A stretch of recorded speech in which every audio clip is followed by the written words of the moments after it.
નમસ્કાર, હું છું વિહંગા પરમાર. સિટી ન્યૂઝમાં આપનું સ્વાગત છે. સૌપ્રથમ એક નજર આજના મુખ્ય સમાચારો પર. ભરૂચમાં રોયલ કોમ્પ્લેક્સના કાટમાળથી ક્રિશ્ચન સોસાયટીના રહેવાસીઓ પર જીવનું જોખમ, સુરક્ષા માટે ઉઠી માંગ. અંકલેશ્વરમાં પિતાએ 12 વર્ષની બાળકી પર દુષ્કર્મ આચર્યું, પોલીસે નરાધમ પિતાની ધરપકડ કરી. જીપીસીબી સામે અંકલેશ્વરના ઉદ્યોગકારોની લડત તેજ, ગાંધીનગરમાં આમરણાંત ઉપવાસ શરૂ. અંકલેશ્વરના ઉદ્યોગપતિઓ આજથી ગાંધીનગર સ્થિત જીપીસીબી કચેરી બહાર આમરણાંત ઉપવાસ પર બેઠા. દાઉદી વોરા સમાજના સર્વોચ્ચ ધર્મગુરુ સૈયદના મુફદ્દલ સૈફુદ્દીન દાહોદ ખાતે હાજરી આપવા જતા ભરૂચ રેલવે સ્ટેશન પર તેમના દીદાર માટે સમાજના લોકો મોટી સંખ્યામાં ઉમટી પડ્યા. ભરૂચ શહેરના પાંચબત્તીથી મોહમ્મદપુરા જતા મુખ્ય માર્ગ પર આવેલ રોયલ કોમ્પ્લેક્સ અતિ જર્જરિત હાલતમાં પહોંચતા પાલિકા દ્વારા અનેકવાર નોટિસો પાઠવવામાં આવી હતી. આ નોટિસોને પગલે સ્થાનિકો દ્વારા પ્રાઇવેટ કોન્ટ્રાક્ટરને કોમ્પ્લેક્સ ઉતારવાની કામગીરી સોંપવામાં આવી છે. આ કામગીરી દરમિયાન કોમ્પ્લેક્સની બાજુમાં આવેલ ક્રિશ્ચન સોસાયટીના રહેવાસીઓને ભારે મુશ્કેલીઓનો સામનો કરવો પડી રહ્યો છે. સોસાયટીમાં જવાનો મુખ્ય માર્ગ કાટમાળના કારણે સંપૂર્ણપણે બંધ થઈ ગયો છે, જેના કારણે રહેવાસીઓને આવન જાવન માટે માત્ર એક નાનું બખોલું રાખવામાં આવ્યું છે. આ સાંકડા રસ્તા પરથી પસાર થવામાં ખાસ કરીને વૃદ્ધો તેમજ બાળકોને ભારે અગવડતા અનુભવી પડી રહી છે. આ ઉપરાંત કોમ્પ્લેક્સમાંથી પડતો કાટમાળ સોસાયટીના દેવસ્થાન તેમજ કમ્પાઉન્ડમાં પડતો હોવાના કારણે જીવલેણ પરિસ્થિતિ સર્જાઈ રહી છે. બાળકો તેમજ સ્થાનિકોના જીવન ઉપર પણ જોખમ ઊભું થયું છે. આ સમગ્ર મામલે સોસાયટીના રહેવાસીઓએ રોષ વ્યક્ત કરતા તાત્કાલિક સુરક્ષા વ્યવસ્થા ગોઠવવાની માંગણી કરી છે. તેમનું જણાવવું છે કે યોગ્ય સુરક્ષા પગલાં સાથે જ કોમ્પ્લેક્સ ઉતારવાની કામગીરી કરવામાં આવે, જેથી કોઈ અનિચ્છનીય અકસ્માત ન બને અને રહેવાસીઓના જીવને જોખમ ન રહે. મારું બિનલ રોની પાલજા છે. અમે ક્રિશ્ચિયન કોલોનીમાં રહીએ છીએ. હાલ સામેની જે બિલ્ડિંગ છે ઘણી જર્જરિત હાલતમાં છે અને અત્યારે અમારે હાલ બાળકોની ખાસ સેફટી જોવાની છે. જ્યાં બાળકો ગમે ત્યાં રમતા હોય અને અત્યારે હાલમાં પણ કામ ચાલી રહ્યું છે અને એ કામ અત્યંત ગંભીર રીતે ચાલી રહ્યું છે, જે અમારી જાનહાનિ થઈ શકે એવું પણ છે. તો હાલ નમ્ર વિનંતી છે કે આ જગ્યાને જોવે અને યોગ્ય પગલાં લેવામાં આવે. મારું નામ રિપકાબેન છે. હું અહીંયા સેન્ટ મેરીસમાં રહું છું અને અહીં અમે બધા સાથે રહીએ છીએ ને અમારી સોસાયટી છે અને અમારી સામેની બિલ્ડિંગમાં છે ને અહીંયા અત્યારે 1.5 મહિનાથી કામ ચાલી રહ્યું છે, પણ અમારી કોઈ સેફટી નથી કે અમે બહાર બી નહીં નીકળી શકતા. ઉપરથી બધું પડમપડ થાય છે, કોઈ જાતની સેફટી નથી અમને. અત્યારે કોઈ માંદું સાજું થાય તો અમારું જે મેઇન ગેટ છે તે બંધ છે. અત્યારે 1.5 મહિના જેવું થયું, 1.5 મહિનાથી ગેટ પણ બંધ છે અને કાલે મારા હસબન્ડની તબિયત બી એવી જ હતી તો દવાખાને લઈ ગયા. અમને એટલી તકલીફ પડી, અમારે કોઈ જવાની કંઈ રસ્તો જ નહીં રાખ્યો એ લોકોએ. ગેટ તો અમારે તોડી નાખવાનો, કોટ બી તોડી નાખ્યો એ લોકોને. અત્યારે બી બહુ ખરાબ હાલતમાં છીએ અમે. તો અમારી માટે ને જે કોન્ટ્રાક્ટર છે તે બધું બે ધામ જ બધું કામ ચાલે છે, કોઈ જાતની કશી વ્યવસ્થા થઈ, લાઇટો બી નહીં હોતી, લાઇટ વગર બી રહીએ છીએ. તો નમ્ર વિનંતી કે અમારી માટે થોડી સેફટી અમને આપે. આ કોલોની સેન્ટ મેરીસ કોલોનીમાં અમે રહીએ છીએ અને અમારી સામે બિલ્ડિંગ છે.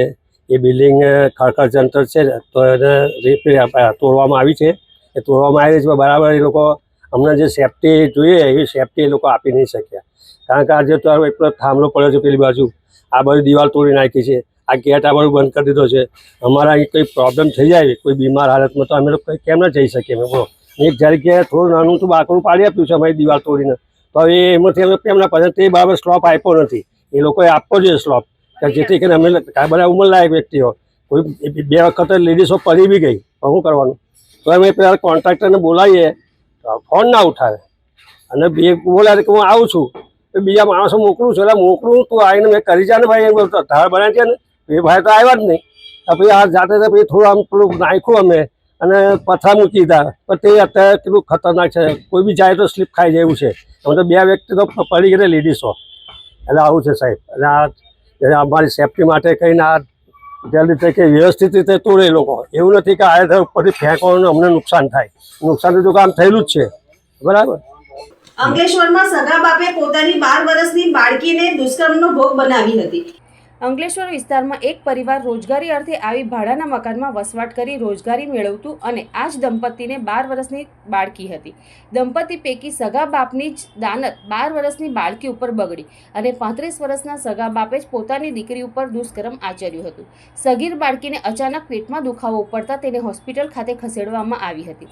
બાળકીના પેટમાં ગર્ભ હોવાનો ખુલાસો થતાં બાળકીની પૂછપરછ કરતા તેના પિતાએ તેની સાથે પોતાના જ ઘરમાં ગંભીર પ્રકારનું કૃત્ય કરીને તેને ધમકાવતા હોવાનો ખુલાસો થતાં અંકલેશ્વર જીઆઈડીસી પોલીસે ગુનાની ગંભીરતા સમજી તાત્કાલિક નરાધમ પિતાની ધરપકડ કરી તેમની સામે બળાત્કાર, પોક્સો સહિતની કલમ હેઠળ ગુનો દાખલ કરી જેલ ભેગો કરી વધુ તપાસ હાથ ધરી છે. અંકલેશ્વરના ઉદ્યોગકારો સીઈટીપી પ્રોજેક્ટને જરૂરી સીસીએ પરવાનગી લાંબા સમયથી બાકી રહેતા આજરોજ ગાંધીનગર ખાતે આવેલ જીપીસીબી કચેરી બહાર આમરણાંત ઉપવાસ પર બેઠા હતા અને પરવાનગી આપો આશ્વાસન નહીંના સૂત્રો સાથે ઉદ્યોગકારોએ તંત્ર સામે રોષ વ્યક્ત કર્યો હતો. અંકલેશ્વરના ઉદ્યોગકારો અને ગુજરાત પ્રદૂષણ નિયંત્રણ બોર્ડ વચ્ચેનો વિવાદ હવે ઉગ્ર આંદોલનમાં પરિવર્તિત થયો છે. સીઈટીપી પ્રોજેક્ટની જરૂરી સીસીએ પરવાનગી લાંબા સમયથી બાકી રહેતા અંકલેશ્વરના આશરે 100 જેટલા ઉદ્યોગપતિઓ આજે ગાંધીનગર સ્થિત જીપીસીબી કચેરી બહાર આમરણાંત ઉપવાસ પર બેઠા હતા. ઉદ્યોગકારોએ સ્પષ્ટ ચીમકી ઉચ્ચારી છે કે સૂચિત સીઈટીપી પ્રોજેક્ટ સીસીએ મંજૂરી આપવામાં નહીં આવે ત્યાં સુધી ઉપવાસ ચાલુ રાખવામાં આવશે. પરવાનગી આપો, આશ્વાસન નહીં, આ સૂત્રો સાથે ઉદ્યોગકારોએ તંત્ર સામે રોષ વ્યક્ત કર્યો હતો. અંકલેશ્વરમાં એમએસએમઈ ઉદ્યોગોને પર્યાવરણ સંબંધિત ધોરણોનું પાલન સરળ અને પ્રદૂષણ નિયંત્રણ મજબૂત બને તે હેતુથી આધુનિક સુવિધાઓ સાથે સીઈટીપી પ્રોજેક્ટ ઊભો કરવામાં આવ્યો હતો. જોકે ઉદ્યોગકારોના આક્ષેપ મુજબ છેલ્લા 1 વર્ષના વધુ સમયથી જરૂરી સીસીએ મંજૂરી માટે રજૂઆતો છતાં જીપીસીબી દ્વારા નિર્ણય લેવામાં આવ્યો નથી. આ મુદ્દે અંકલેશ્વર વેસ્ટ મેનેજમેન્ટ એસોસિએશન સહિત વિવિધ ઉદ્યોગ સંગઠનો દ્વારા અનેક વખત રજૂઆત કરવામાં આવી હતી, પરંતુ પરિણામ ન મળતા અંતે ગાંધી ચિંધ્યા માર્ગે આંદોલનનો રસ્તો અપનાવવામાં આવ્યો છે. આજે શરૂ થયેલા ઉપવાસ દરમિયાન જીપીસીબીના અધિકારીઓ દ્વારા ઉદ્યોગકારો સાથે વાટાઘાટ કરવાનો પ્રયાસ કરવામાં આવ્યો હતો, પરંતુ કોઈ સ્પષ્ટ નિર્ણય અથવા લેખિત ખાતરી ન મળતા ઉદ્યોગકારો પોતાના નિર્ણય પર અડગ રહ્યા હતા. ઉદ્યોગકારોનું કહેવું છે કે સીઈટીપી પ્રોજેક્ટ કાર્યરત થશે તો પર્યાવરણ સુરક્ષા વધુ મજબૂત બનશે તેમજ નાના અને મધ્યમ ઉદ્યોગોને મોટી રાહત મળશે. છતાં મંજૂરી પ્રક્રિયામાં વિલંબ થવાથી ઉદ્યોગ ક્ષેત્રમાં અનિશ્ચિતતા સર્જાઈ રહી છે. હાલ તંત્ર અને ઉદ્યોગકારો વચ્ચે ચર્ચાથી ઉકેલ આવે છે કે આંદોલન વધુ ઉગ્ર સ્વરૂપ ધારણ કરે છે તે અંગે ઉદ્યોગ જગત તેમજ રાજ્યના વહીવટીતંત્રની નજર ગાંધીનગર તરફ કેન્દ્રિત થઈ છે. ગાંધીનગર ખાતે જીપીસીબીની કચેરી સામે આપ સર્વે ભૂખ હડતાલ પર કર્યા. જે સીઈટીપી છે એ બાબતે શું નિર્ણય હજી સુધી આવ્યો છે કે નહીં? ના, હજુ તો કોઈ નિર્ણય આવ્યો નથી અને અત્યારે એમને મેમ્બર સેક્રેટરી શ્રીએ બોલાવ્યા છે તો ઉપર વાતો તો આટલો માટે ગયા છે ને હવે જે નિર્ણય આવે તે. એક વાત એવી પણ આવે છે કે એ લોકોએ 3 દિવસ માટે અમને એ આપ્યું છે ત્યાર આપવાની લગભગ મૌખિક એ કરી છે, તો શું તમે એ બાબતે શું કહેવા માંગો? અમને 1 વર્ષથી એવું કહે છે કે તમને 2-3 દિવસમાં કન્સેન્ટ મળે છે, અઠવાડિયામાં મળે છે, 5 દિવસમાં મળે છે, તો 3 દિવસની શું કામ રાહ જોવે છે? 4 દિવસની શા માટે? આજે જ આપે ને. અને વાંધો નહીં, અમે ભૂખ્યા તમને વાંધો નથી, જે દિવસે અમને આપે તે ઉભા થઈશું. અમારી ભૂખ હડતાલ ચાલુ જ રહેશે ભાઈ, જ્યાં સુધી અમારી 10 MLDના સીઈટીપીની સીસીએ નહીં આવે ત્યાં સુધી. કેમ કે પાછલા 365 દિવસે ઉદ્યોગકારો 70 થી 80 વખત ગાંધીનગરના ધક્કા ખાધા છે. જેનું રોડ રિસ્ક તો અમારું પોતાનું જ હોય છે ને ભાઈ. તમે પોતે પણ સમજી શકો છો કે કેટલું રોડ રિસ્ક હોય છે. આજે જેટલા મેમ્બરો આવ્યા છે એમને આવેદનપત્ર આપવું પડ્યું ભાઈ તમે જરા શાંતિથી ચલાવજો, કારણ કે આ કોઈ અધિકારીઓ આપણું ઘર ભરી જવાના નથી, આપણે તો આપણી ફેક્ટરી જાતે જ ચલાવવાની છે. માટે અમને જ્યાં સુધી સીસીએ નહીં મળે ત્યાં સુધી અમે આ ઉપવાસ આંદોલન છોડવા માંગતા નથી. કેમ કે અમે જે સીઈટીપી બનાવ્યો છે એ ઉદ્યોગ જગતના હિત માટે છે. ગુજરાત સરકાર પણ અમારી સાથે છે, ફક્ત અધિકારીઓ જ નથી સાંભળી રહ્યા. નો પ્રોફિટ નો લોસના ધોરણ પર જે ગવર્મેન્ટની સબસિડી લીધા વગર અમે કોઈ પણ રાહ જોયા વગર બેંક લોન લઈને જે બનાવ્યો છે સીઈટીપી, જો એ ચલાવવા દેવા ન માગતા હોય તો એ શું કહેવા માંગે છે એનું અમને કશી ખબર નથી પડી રહી. કોઈ અદ્રશ્ય શક્તિ, કઈ અદ્રશ્ય શક્તિ, જે જોકે હવે તો જગજાહેર થઈ ગઈ છે કે એક બીજો સીઈટીપી છે જે 35 થી 37% પ્રોફિટ કરે છે, જેના બેલેન્સ શીટ છેલ્લા 7 વર્ષના બેલેન્સ શીટ તો મેં પોતે સ્ટડી કરે છે કે 35 થી 37% નેટ પ્રોફિટ કરી રહી છે. તો શું એ નેટ પ્રોફિટને એમાંથી કંઈ ભાગ હિસ્સો મળી રહ્યો છે? અમને એવું પ્રતીત થઈ રહ્યું છે કે હવે તો કે ભાઈ અમારો જો સીઈટીપીને અમને યા તો પરમેનન્ટ ક્લોઝર આપી દો, જેથી કરીને અમે અમારા ઉદ્યોગોને બીજા કોઈ સ્ટેટમાં લઈ જઈએ, જેથી કરીને કંઈક અમારું ભલું થાય. દાઉદી વોરા સમાજના સર્વોચ્ચ ધર્મગુરુ સૈયદના મુફદ્દલ સૈફુદ્દીન દાઉદ ખાતે કાર્યક્રમમાં હાજરી આપવા જતા ભરૂચ રેલવે સ્ટેશન પર તેમના દીદાર માટે સમાજના લોકોની મોટી સંખ્યામાં ભીડ ઉમટી હતી.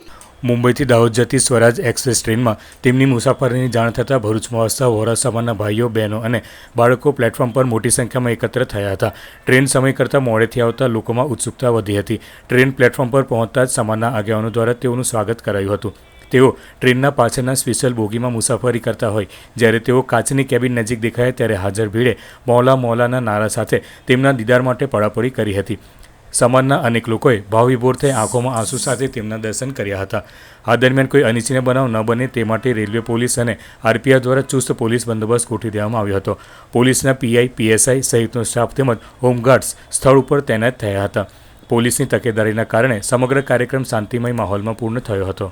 मैं मुल्ला हुसैन कापड़िया आज रोज सैयदना मुफद्दल सैफुद्दीन आका हमारा कम्युनिटीना रहबर છે દાઉદી વોરા કમ્યુનિટીના આપ સાહેબ દાહોદ પધારી રહ્યા છે સ્વરાજ એક્સપ્રેસમાં. એ રસ્તામાં ભરૂચ સ્ટેશન પર વોરા કમ્યુનિટીના તકરીબન 1000 થી 1200 ભાઈઓ અને બહેનો આપના દીદાર કરવા વાસ્તે यहाँ હાજર થયા છે અને આ ઈદના મહિનામાં આપના દીદાર કરીને ઈદ મનાવવા વાસ્તે मुहर्रमना જે મહિના આવે છે એની તૈયારી વાસ્તે ઓબત વાસ્તે અને આપ મૌલા હંમેશા સેહતના સાથે સલામત રહે એ દુઆ કરવા વાસ્તે હાજર થયા છે. અને તમામ જે રેલવે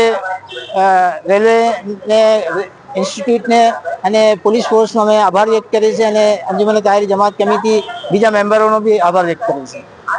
ભરૂચ શહેરના જડેસર વિસ્તારમાં આવેલ બીએપીએસ શ્રી સ્વામિનારાયણ મંદિરે રામનવમી તથા ભગવાન શ્રી સ્વામિનારાયણની જયંતિ નિમિત્તે ભવ્ય મહાઆરતીનું આયોજન કરવામાં આવ્યું હતું. મંદિર પરિસરમાં સાંજના સમયે મહાઆરતીનું વિશેષ આયોજન કરાયું હતું, જેમાં હરિભક્તોએ શ્રદ્ધાભાવે જોડાઈ ભગવાનના દર્શન કરી આધ્યાત્મિક આનંદ અનુભવ્યો હતો.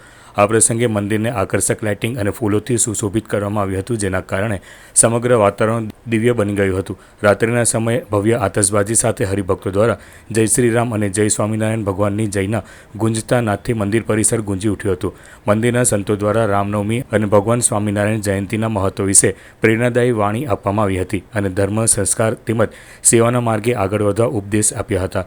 આ ભવ્ય મહાઆરતી કાર્યક્રમમાં મંદિરના કોઠારી સ્વામી તથા અન્ય સાધુ સંતો સાથે ભરૂચ જિલ્લા ભાજપ પ્રમુખ પ્રકાશ મોદી, મહામંત્રી નરેન્દ્રસિંહ પરમાર, મહામંત્રી પરેશ પટેલ, મહામંત્રી જિગ્નેશ મિસ્ત્રી સહિત આગેવાનો અને મોટી સંખ્યામાં ભાવિક ભક્તો ઉપસ્થિત રહ્યા હતા. કાર્યક્રમ અંતે સમગ્ર સમાજના સુખ, સમૃદ્ધિ, શાંતિ અને કલ્યાણ માટે વિશેષ પ્રાર્થના કરવામાં આવી હતી. આ કાર્યક્રમને સફળ બનાવવા મંદિર સંચાલકો તથા સ્વયંસેવકોએ ઉત્સાહપૂર્વક સેવાઓ આપી હતી. સમગ્ર આયોજન શાંતિપૂર્ણ અને સુવ્યવસ્થિત રીતે પૂર્ણ થયું હતું.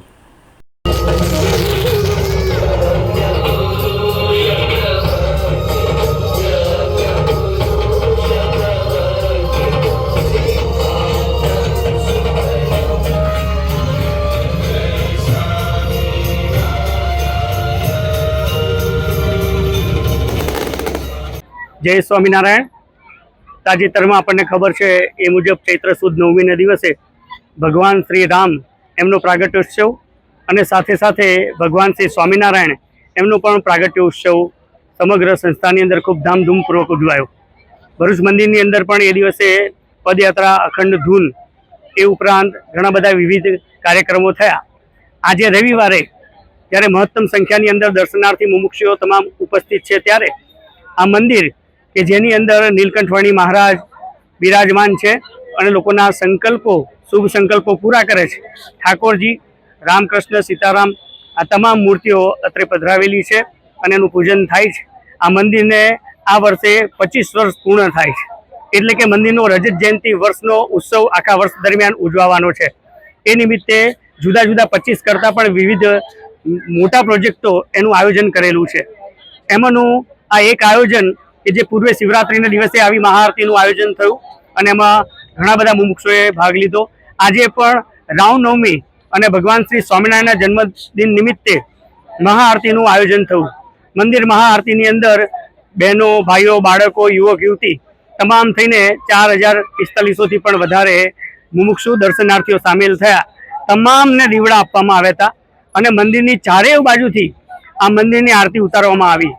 એટલું જ નહીં, પણ મંદિરની જે 3 સીડી છે ત્યાં ભગવાન શ્રી રામલલાની મૂર્તિ અને ભગવાન શ્રી સ્વામિનારાયણની મૂર્તિ પધરાવી એનું પૂજન પણ કરવામાં આવ્યું અને રામ સ્તુતિનું ગાન પણ કરવામાં આવ્યું.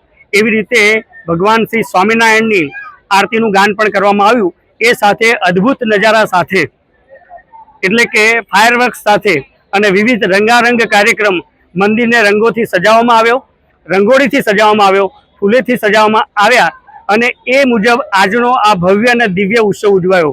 ભરૂચ શહેરના વોર્ડ નંબર 5માં વિકાસના નવા અધ્યાયની શરૂઆત થઈ છે. રચનાનગરથી બચપન સ્કૂલ તરફ જતા મહત્વપૂર્ણ માર્ગના ખાતમુહૂર્તનો કાર્યક્રમ ભરૂચના ધારાસભ્ય રમેશ મિસ્ત્રીના હસ્તે યોજાયો હતો.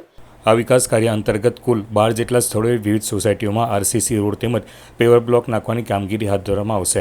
આશરે 1 કરોડ 23 લાખ રૂપિયાના ખર્ચે આ પ્રોજેક્ટ પૂર્ણ કરવામાં આવશે, જે સ્થાનિક રહેવાસીઓ માટે સુવિધાઓમાં નોંધપાત્ર વધારો લાવશે.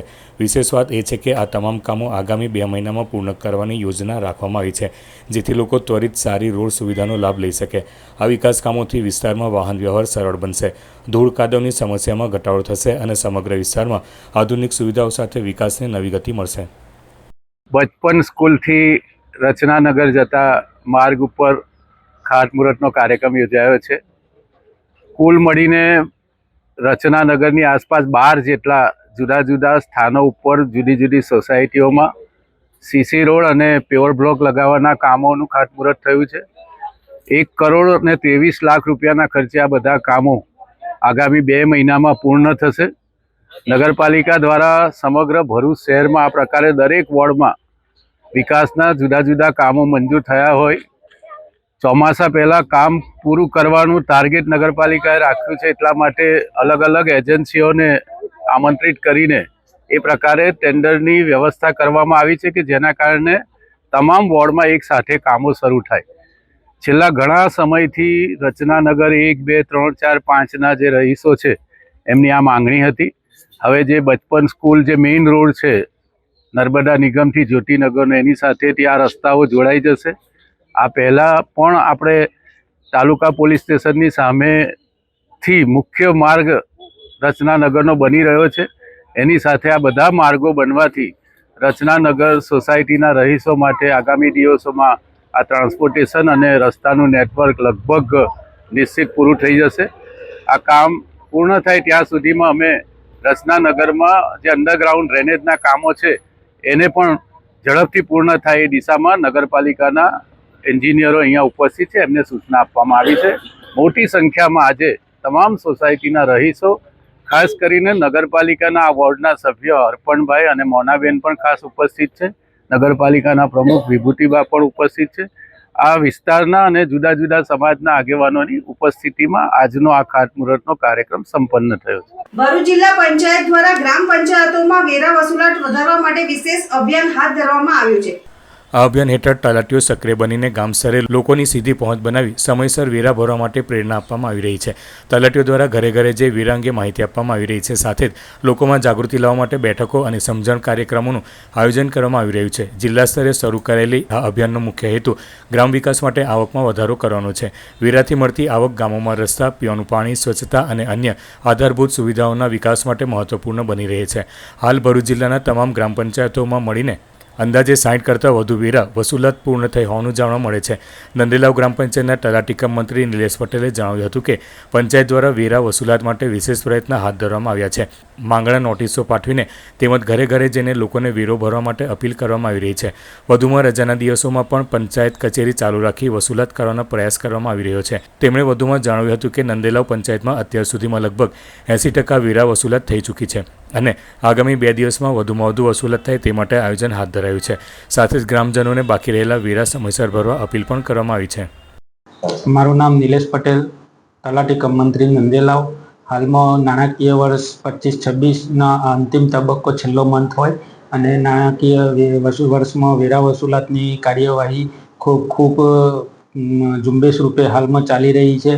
જિલ્લા પંચાયત તથા તાલુકા પંચાયત તરફથી મળેલ સૂચના મુજબ કે રજાના દિવસ અને જાહેર તહેવારના દિવસે પણ કચેરી ચાલુ રાખી વેરા વસૂલાત ઝુંબેશ કરવાની છે અને તેના ભાગરૂપે નંદેલાવ ગ્રામ પંચાયત દ્વારા ડોર ટુ ડોરના કચરાના ટેમ્પા મારફતે જાહેરાત કરી તથા ઘરે ઘરે 100% માગણા બિલ પહોંચાડી વેરા વસૂલાત કરવામાં આવી રહી છે અને મિલકત ધારકો દ્વારા સ્વયંભૂ પણ ગ્રામ પંચાયતમાં આવી કચેરીમાં વેરો ભરે છે. હાલમાં નંદેલાવ ગ્રામ પંચાયતની 80% ઉપર જેવી વસૂલાત થઈ ચૂકી છે, 20% જેવી બાકી છે, જેને હવે છેલ્લા 2 દિવસ બાકી છે. અમે જાહેર જનતાને અપીલ કરીએ છીએ કે આપનો વેરો ભરી ગ્રામ પંચાયતને સહકાર આપે અને વિકાસના અને સેવાઓનો અચૂક 100% લાભ લે તેવી અમે જાહેર જનતાને અપીલ કરીએ છીએ.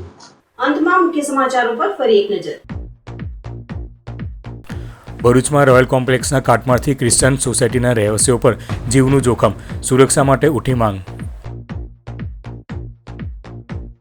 અંકલેશ્વરમાં પિતાએ 12 વર્ષની બાળકી પર દુષ્કર્મ આચર્યું, પોલીસે નરાધમ પિતાની ધરપકડ કરી.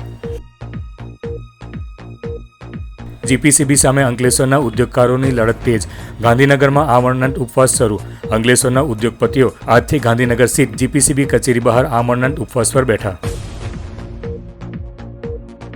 દાઉદી વોરા સમાજના સર્વોચ્ચ ધર્મગુરુ સૈયદના મુફદ્દલ સૈફુદ્દીન દાહોદ ખાતે હાજરી આપવા જતા ભરૂચ રેલવે સ્ટેશન પર તેમના દીદાર માટે સમાજના લોકો મોટી સંખ્યામાં ઉમટી પડ્યા. આજના સિટી ન્યૂઝ સમાપ્ત થયા. નવીન સમાચારો સાથે ફરી મળીશું. નમસ્કાર.